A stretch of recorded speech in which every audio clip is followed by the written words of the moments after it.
हेर्न सक्नुहुन्छ यो सङ्घीय संसदको यो नीति तथा कार्यक्रममाथि छलफल हुँदै गर्दा सङ्घीय संसदको बैठक सुरु भइसकेको छ। आधी घण्टा ढिला सांसदहरू पुगिरहेका छन्। अहिले खगेन्द्र सुनार आधी घण्टा ढिलो पुगेका छन्। त्यसै गरेर अन्य सांसदहरू पनि आउने क्रम अहिले पनि जारी छ।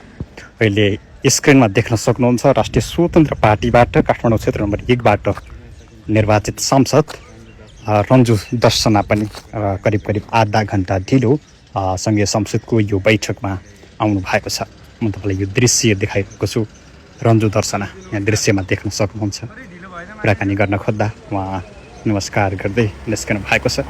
म तपाईँलाई यो दृश्य देखाइरहेको छु। अहिले करिब 11:30 बजिसकेको छ। 11 बजेबाट सङ्घीय संसदको यो बैठक हो। अर्को दृश्य हेर्न सक्नुहुन्छ अमरेश कुमार सिंह जो राष्ट्रिय स्वतन्त्र पार्टीबाट सर्लाही क्षेत्र नम्बर 4 बाट निर्वाचित सांसद, जसले नेपाली काङ्ग्रेसका सभापति गगन कुमार थापालाई पराजित गरेर सङ्घीय संसदमा प्रवेश गरेका थिए। उहाँ पनि आधी घण्टा ढिलो सङ्घीय संसदमा प्रवेश गर्नुभएको छ। अहिले बैठक भने सुरु भइसकेको छ।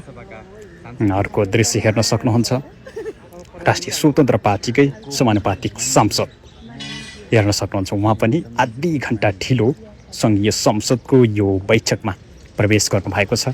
आज नीति तथा कार्यक्रम सरकारले ल्याएको छ, त्यो कार्यक्रममाथि छलफल हुँदैछ। म तपाईँलाई यो दृश्य देखाइरहेको छु। अन्य सांसदहरू पनि आउने क्रम जारी छ। यो हेर्न सक्नुहुन्छ अन्य सांसदहरूको आउने क्रम जारी छ।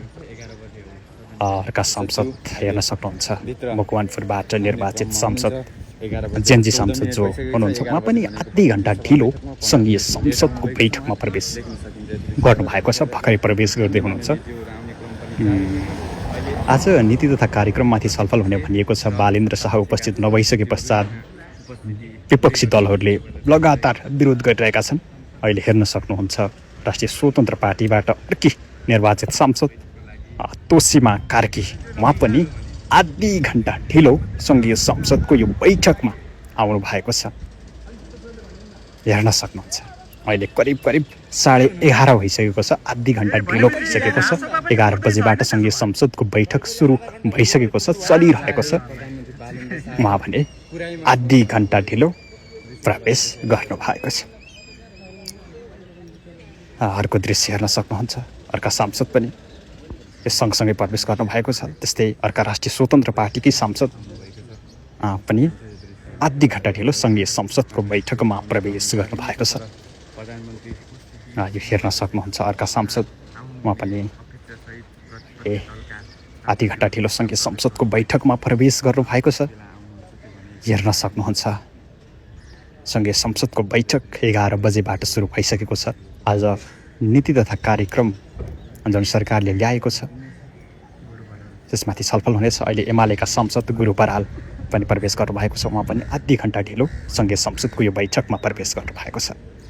त्यसै गरी नेकपा नेपाली कम्युनिस्ट पार्टीकै समानुपातिक सांसद, उहाँ पनि आधी घण्टा ढिलो सङ्घीय संसदको यो बैठकमा प्रवेश गर्नुभएको छ। यो हेर्न सक्नुहुन्छ। तपाईँलाई यो दृश्य देखाइरहेको छु। सङ्घीय संसदको बैठक चलिरहँदा आधी घण्टा सांसदहरू उपस्थित हुनु एउटा प्रश्न चिन्ह पनि हो। त्यसै गरेर अर्का एकजना सांसद भने निक्लिनु भएको छ। बैठक सुरु भयो, उहाँ चाहिँ निक्लिनु भयो। धनबहादुर बडा जो नेपाली कम्युनिस्ट पार्टीबाट निर्वाचित सांसद, उहाँ चाहिँ निस्किनु भयो। बैठक सुरु हुँदा नहुँदै उहाँ चाहिँ निस्किनु भयो।